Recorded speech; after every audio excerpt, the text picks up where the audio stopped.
Once you click Request File Recovery, Google will ask you to authenticate your account. Make sure to sign in with the account where the files were permanently deleted.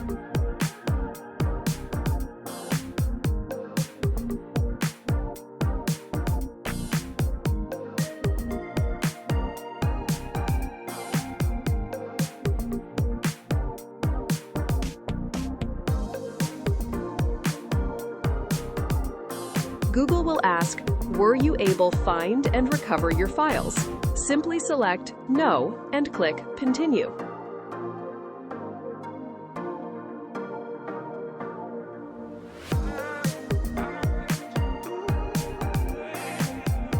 Review all the information and click Request File Recovery.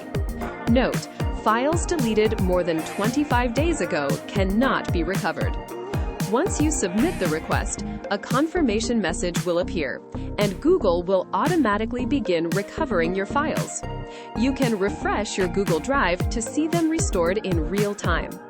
When the process is complete, you will receive a confirmation email.